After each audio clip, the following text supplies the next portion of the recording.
which every American was to fall heir. This note was a promise that all men, yes, black men as well as white men, would be guaranteed the unalienable rights of life, liberty, and the pursuit of happiness. It is obvious today that America has defaulted on this promissory note insofar as her citizens of color are concerned. Instead of honoring this sacred obligation, America has given the Negro people a bad check, a check which has come back marked insufficient funds.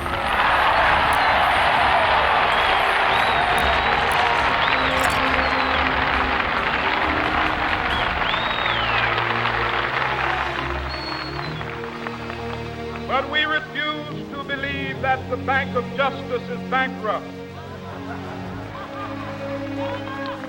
We refuse to believe that there are insufficient funds in the great vaults of opportunity of this nation. So we've come to cash this check, a check that will give us upon demand the riches of freedom and the security of justice.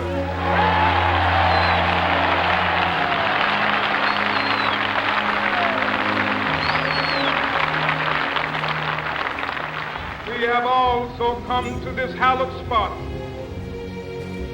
to remind America of the fierce urgency of now.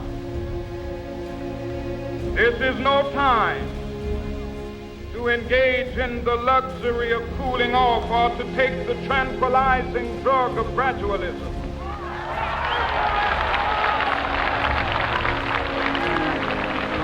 Now is the time to make real the promises of democracy. Now is the time to rise from the dark and desolate valley of segregation to the sunlit path of racial justice. Now is the time to lift our nation from the quicksands of racial injustice to the solid rock of brotherhood. Now is the time. Make justice a reality for all of God's children. It would be fatal for the nation to overlook the urgency of the moment. This sweltering summit of the Negro's legitimate discontent will not pass until there is an invigorating autumn of freedom and equality. 1963 is not an end, but a beginning.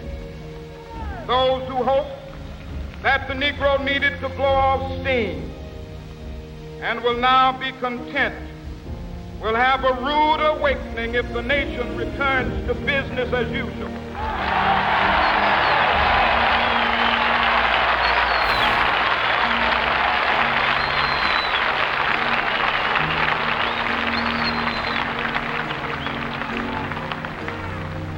There will be neither rest nor tranquility in America till the Negro is granted his citizenship rights.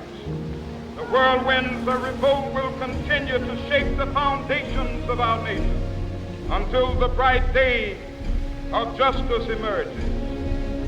That is something that I must say to my people who stand on the warm threshold which leads into the palace of justice. In the process of gaining our rightful place, we must not be guilty of wrongful deeds. Let us not seek to satisfy our thirst for freedom by drinking from the cup of bitterness and hatred.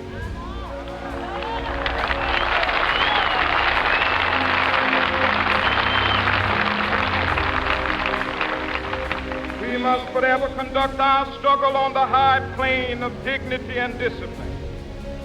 We must not allow our creative protests to degenerate into physical violence. Again and again, we must rise to the majestic heights of meeting physical force with soul force. The marvelous new militancy which has engulfed the Negro community must not lead us to a distrust of all white people. For many of our white brothers, as evidenced by their presence here today, have come to realize that their destiny is tied up with our destiny.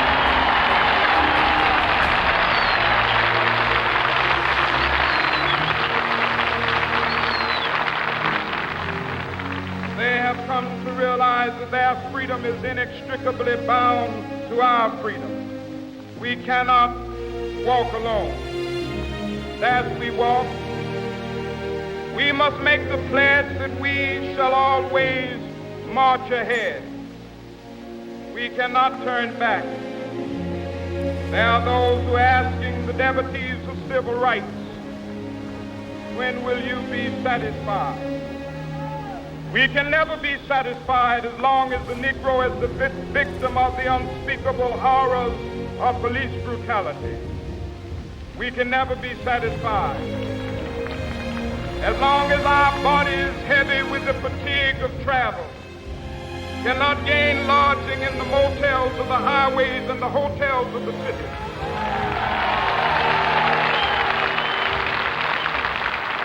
We cannot be satisfied as long as the Negro's basic mobility is from a smaller ghetto to a larger one.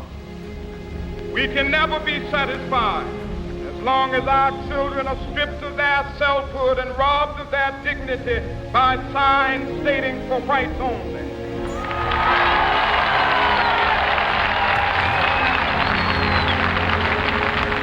We cannot be satisfied as long as the Negro in Mississippi cannot vote and a Negro in New York believes he has nothing for which to vote.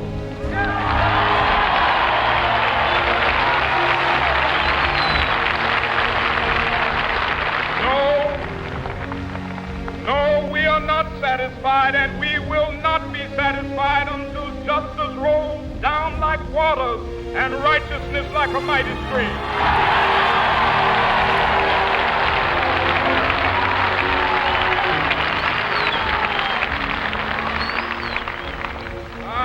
Not unmindful that some of you have come here out of great trials and tribulations. Some of you have come fresh from narrow jail cells. Some of you have come from areas where your quest for freedom left you battered by the storms of persecution, staggered by the winds of police brutality. You have been the veterans of creative suffering. Continue to work with the faith that unearned suffering is redemptive. Go back to Mississippi. Go back to Alabama. Go back to South Carolina. Go back to Georgia. Go back to Louisiana. Go back to the slums and ghettos of our northern cities, knowing that somehow this situation can and will be changed. Let us not wallow in the valley of despair. I say to you today, my friend,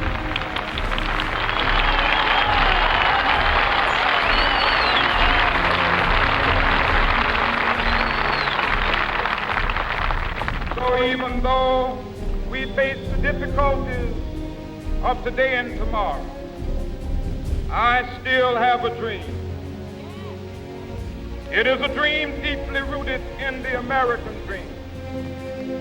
I have a dream that one day this nation will rise up, live out the true meaning of its creed. We hold these truths to be self-evident, that all men are created equal.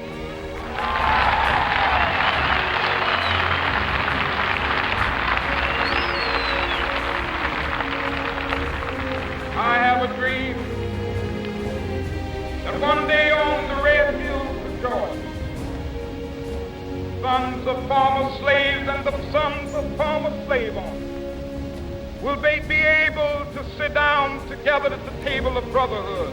I have a dream. One day, even the state of Mississippi, a state sweltering with the heat of injustice, sweltering with the heat of oppression, be transformed into an oasis of freedom and justice. I have a dream. My poor little children will one day live in a nation where they will not be judged by the color of their skin, but by the content of their character. I have a dream today.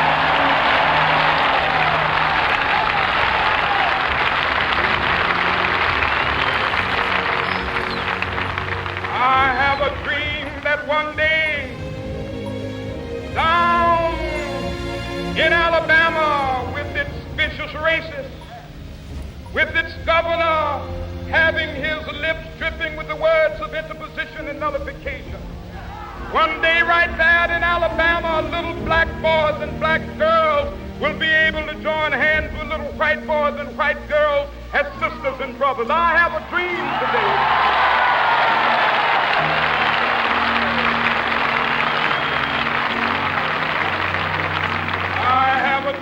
That one day every valley shall be exalted, every hill and mountain shall be made low, the rough places will be made plain, and the crooked places will be made straight, and the glory of the Lord shall be revealed, and all flesh shall see it together.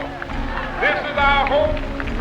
This is the faith that I go back to the South with. With this faith, we will be able to hew out of the mountain of despair a stone of hope. With this faith, we will be able to transform the jangling discords of our nation into a beautiful symphony of brotherhood. With this faith, we will be able to work together, to pray together, to struggle together, to go to jail together, to stand up for freedom together, knowing that we will be free one day.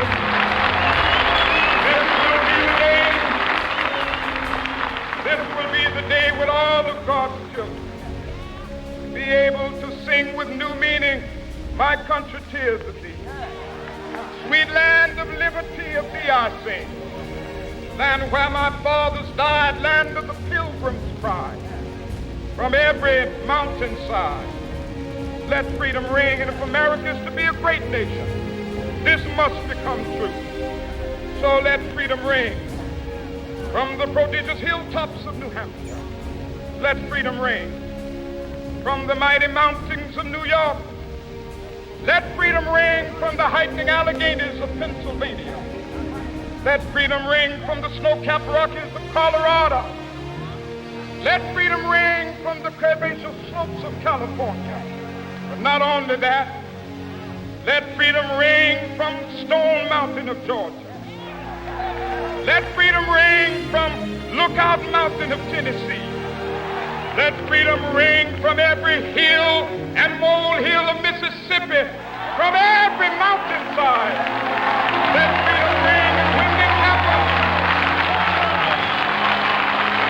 when we allow freedom ring, when we let it ring from every village and every hamlet, from every state and every city, we will be able to speed up that day when all of God's children, black men and white men, Jews and Gentiles, Protestants and Catholics, will be able to join hands and sing in the words of the old Negro spiritual, free at last, thank God Almighty, we are free at last.